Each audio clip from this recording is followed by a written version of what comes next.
The Constitution of India, Preamble. We, the people of India, having solemnly resolved to constitute India into a sovereign, socialist, secular, democratic republic and to secure to all its citizens justice, social, economic and political, liberty of thought, expression, belief, faith and worship, equality of status and of opportunity, and to promote among them all fraternity, assuring the dignity of the individual and the unity and integrity of the nation. In our Constituent Assembly, this 26th day of November 1949, do hereby adopt, enact and give to ourselves this Constitution.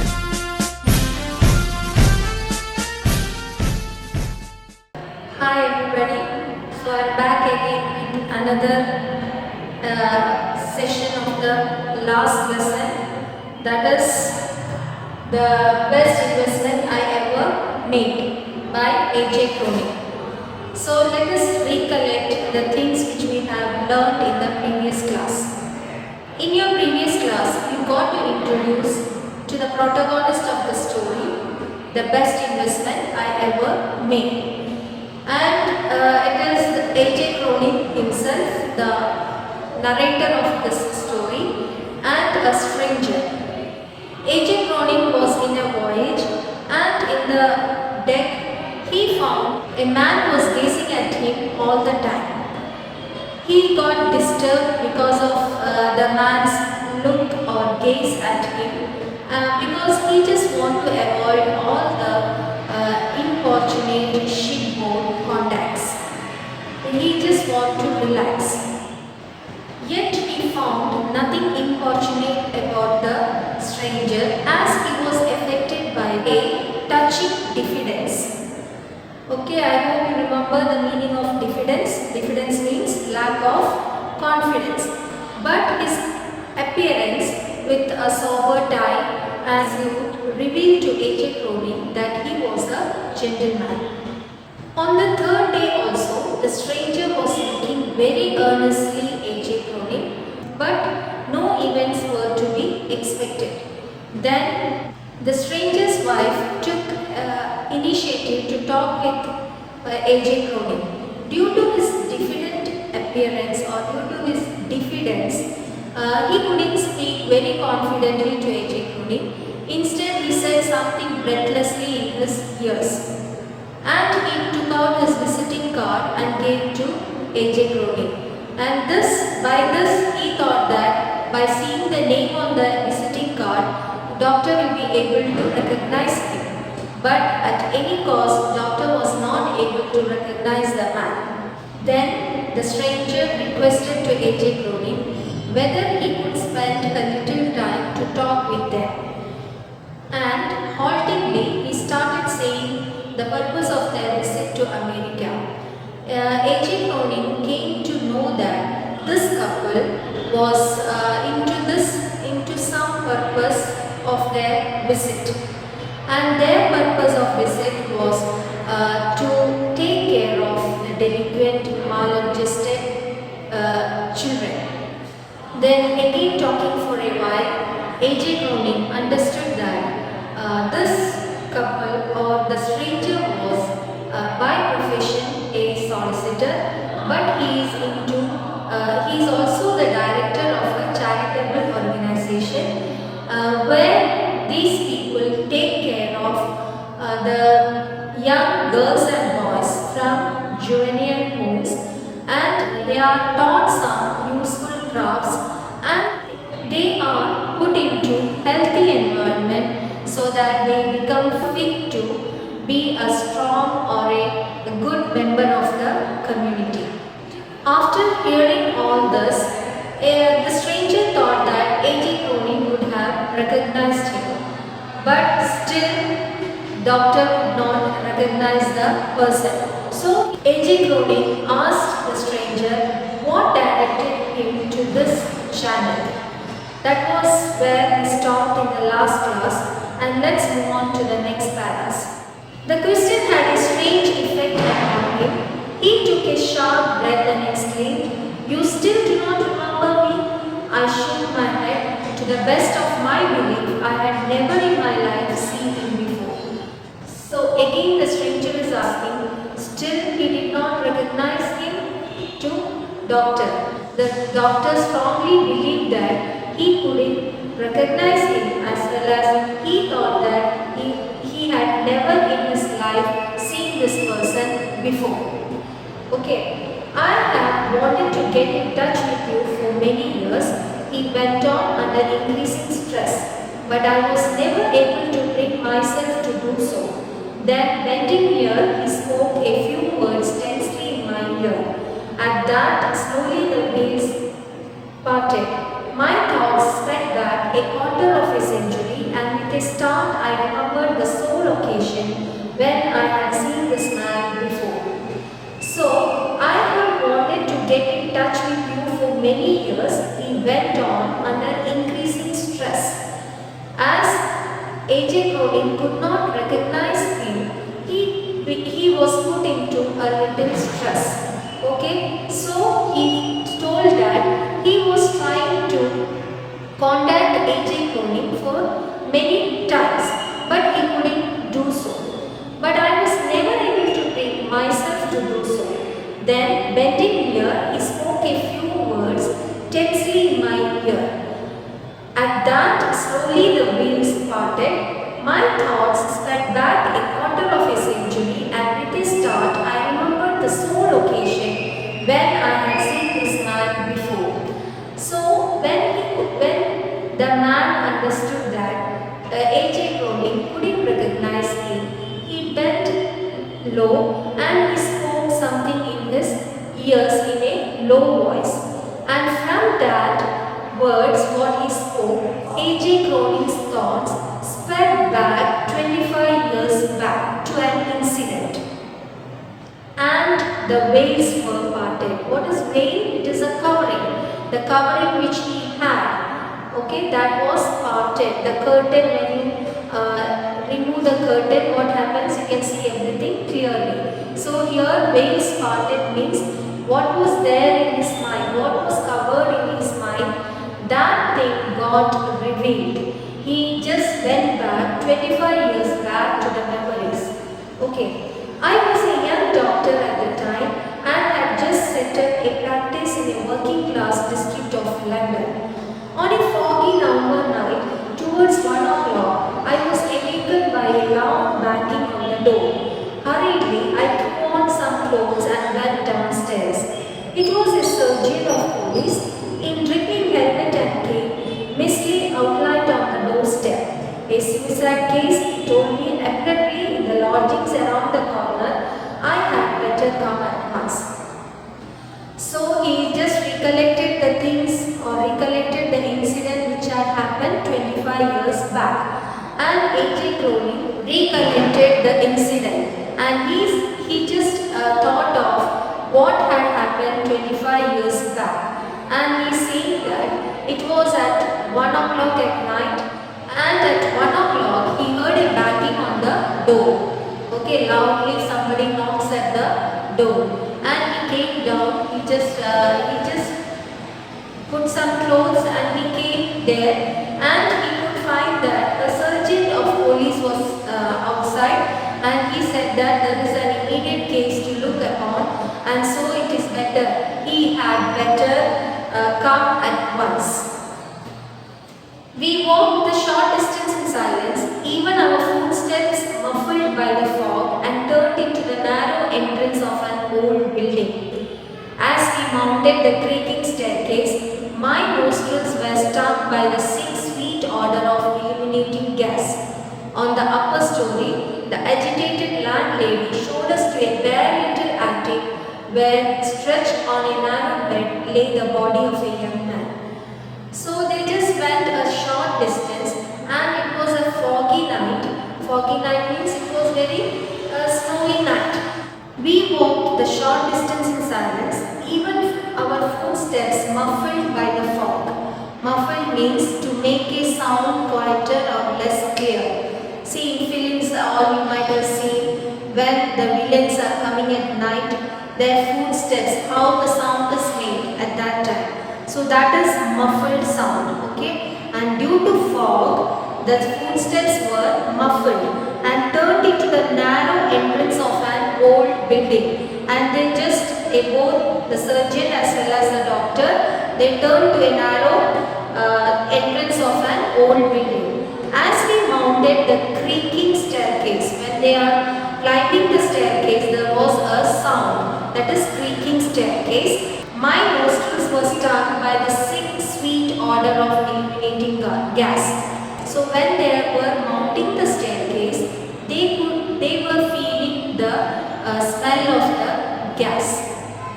On the upper story, the agitated landlady showed us to a bare little attic where, stretched on a narrow bed, lay the body of a young man. And in the attic, okay, what is attic? Attic means the place below the roof. In old buildings or in old houses, you can see such a place.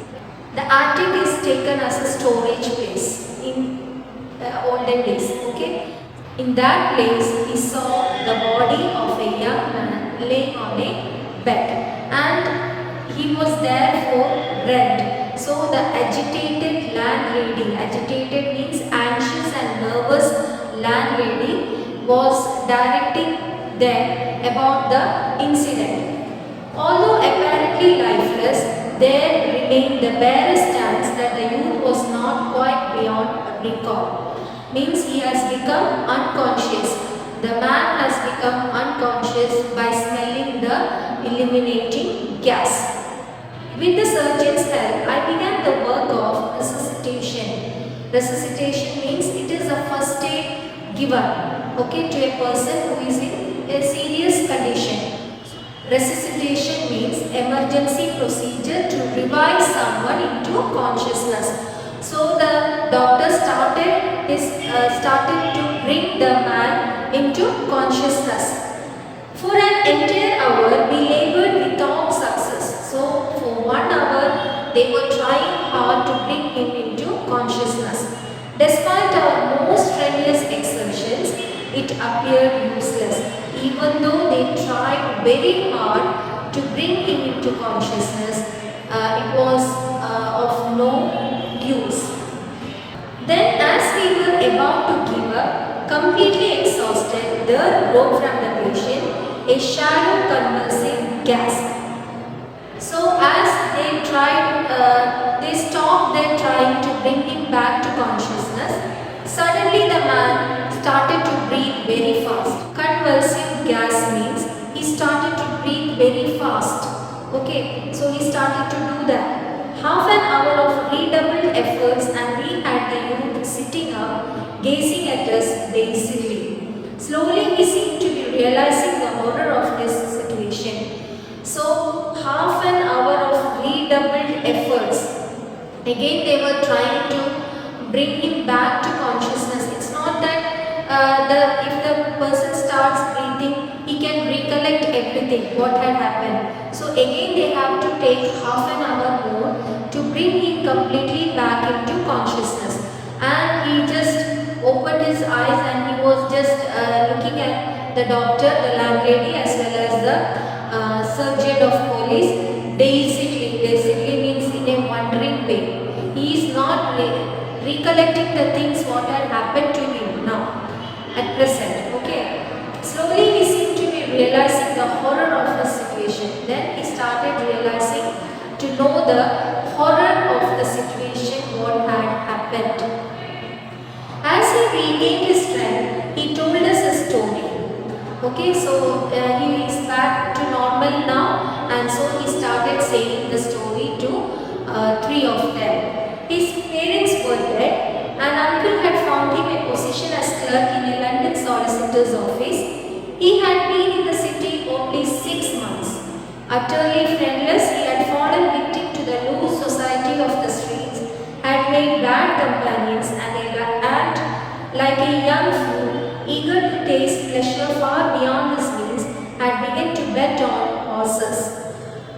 Soon he had lost all his small savings, had pledged his belongings, and owed the bookmaker a disastrous amount. In an effort to recoup, he he had taken a sum of money from the office safe for a final gamble that he was assured was certain to win. But this last resort had failed. Terrified of the prosecution that must follow, sick at heart, sunk in despair, he had shut himself in his room and turned on the gas. So as he regained his strength, he just started saying the story to three of them, and he told that he is an orphan and he was taken care by his uncle. Uncle found him a job in the solicitor's office as a clerk. So as friendless, he doesn't have friends, he doesn't have his parents. So what happened? He had fallen victim to the loose society of the streets. He made friends with wrong people and he just started gambling. And he was betting on horses, horse gambling. Okay, horse race you might have seen in pictures, isn't it? Horse race, they bet on one horse. If this horse comes first, then they will get a big amount as prize. Okay, that is horse betting. So here he started to play. These all games are played by the rich people of the society. But he is having a meager income, and with that he started to play such gamblings. So he had lost all his small savings, had pledged his belongings and owed the bookmaker a disastrous amount. He lost all the small savings which he had. He has to pledge everything which he had, all the properties which he had, and also he had to give a big amount to the bookmaker. Bookmakers means one who books the horses. Okay, like if I say I am saying that horse number 1 is going to win the race, so I have to book some amount. I have to give some amount to the person and I have to bet that horse. Okay, so like that they are said to be bookmaker. One who collects the amount, they are said to be bookmaker. And he has to give a big amount to the bookmaker. In an effort to recoup, he had taken a sum of money from the office safe for a final gamble. So he decided to take a small amount from the office to make a final gamble, and he was sure that he is going to win this race. But this last resort had failed. But again he failed in that last resort. Now you should understand that he has taken an amount without anybody's consent from the office. So it will become a crime, right? It is a theft. So he was afraid of the prosecution. Prosecution means the case which is going to be filed against him by the office people. And this made him tense, and he just opened the gas and decided to commit suicide. A long bar of silence throbbed in the little attic when he concluded this halting confession. Then gruffly the surgeon asked how much he had stolen. 7 pounds 10 shillings. The answer sounded pitiful. For this paltry sum he had almost thrown away his life. Okay, so after saying the story of the stranger, of the young man, there was a long bar of silence. There was a silence for some time. Then gruffly the surgeon asked how much he had stolen. Then the surgeon of police, he asked how much he had stolen from the office. He replied that it is 7 pounds 10 shillings. Okay, the answer sounded pitiful. Why the answer sounded pitiful? Because it was only a small amount. Anyway, the act which he has done to get this small amount is wrong, right? Because he has stolen the amount. Even though it is small or it is big amount, he had stolen the amount from the office, which is a crime, right? So the answer sounded pitiful. For this paltry sum, he had almost thrown away his life. But the people who were listening to him, the landlady, the surgeon of police, as well as Agent Crowley, thought that for this paltry sum, for this small amount, he was about to take a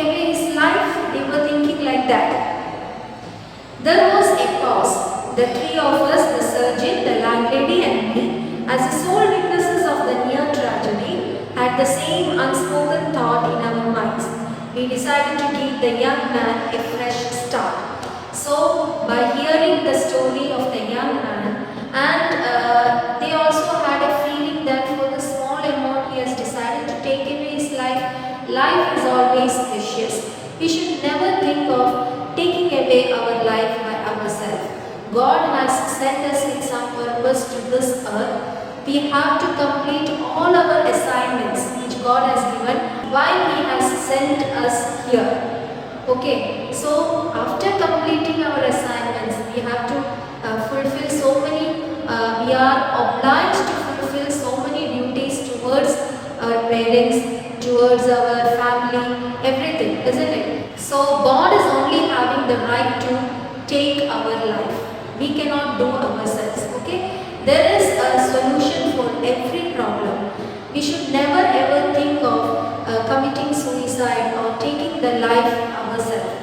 It is, the right is only there for God. Okay? So here the condition or the mental status of the young man was clearly known by A.J. Cronin, Surgeon of Police as well as the landlady.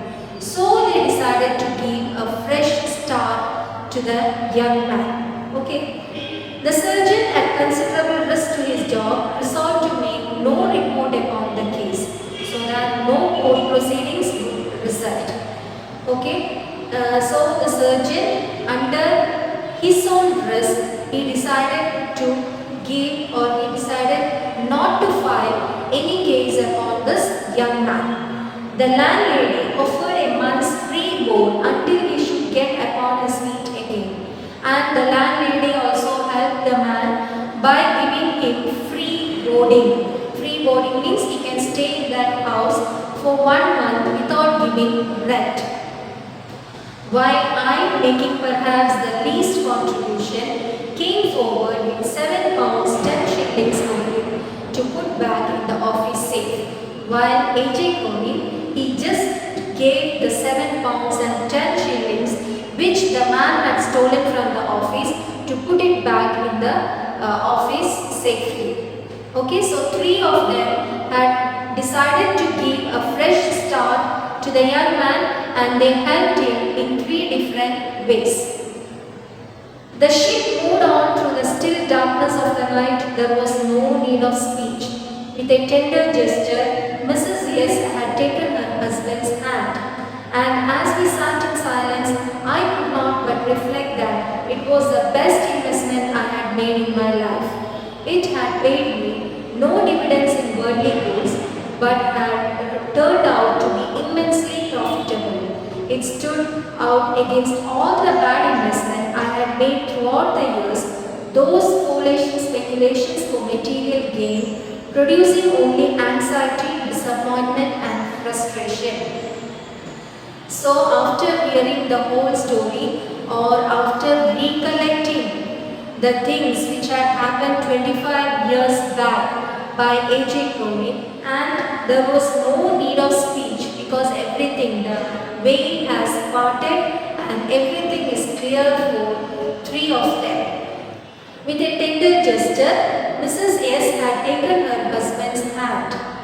Means due to pity or due to some sort of good feeling, Mrs. S. had taken the hand of her husband.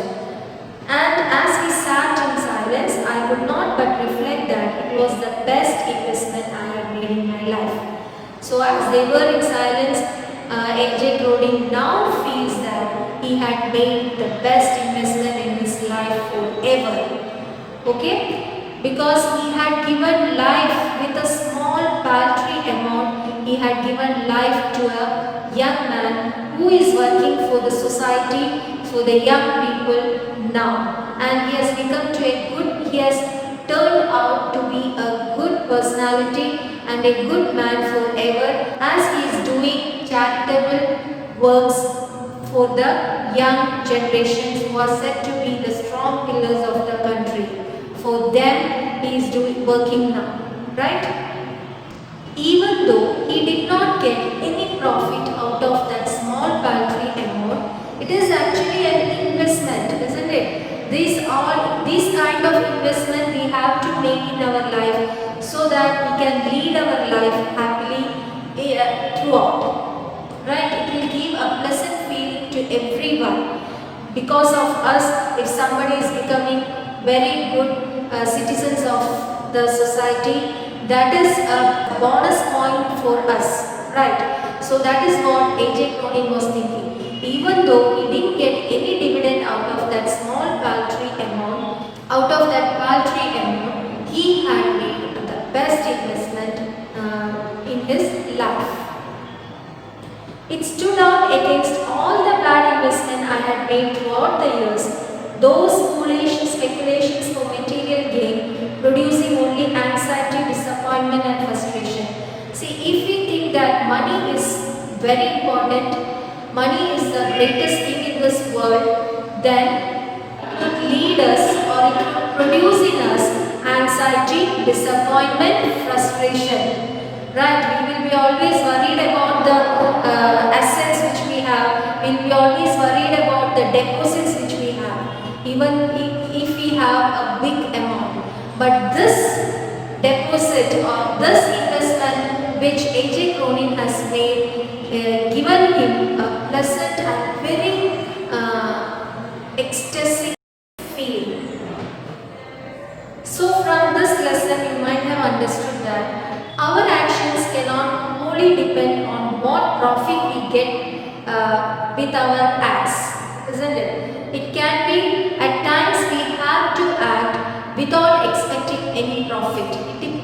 It happens like that, right children? Now here you can see that when the man was about to die or when he was trying to commit suicide, if these three people, the landlady, the police surgeon as well as the doctor, if they think with the eye of law, what would have happened? Surely the man would have never become a good citizen. But there they thought they understood the feelings of the man, the young man, and they tried to help him. Okay, they tried to help him, which made the man to realize the good and bad prevailing in the society, and he got into such a charitable work. Okay, so never do anything to others expecting back from them. Okay, we just have to act accordingly to our mind, our heart, what it says, and we don't have to expect any profit or anything back from them. Okay, it's our duty as a good citizen, as a good human being, it's our duty to help a person who is in need. Whatever help we can do in a small way or in a big way, according to our capacity, we have to help people. We have to try to help the people whom we find sufferers in front of us. So I hope you got a vivid picture of the best investment that A.J. Cronin has made in his life, and try to do such investments in your life so that it will be utilized by our next generation. Okay?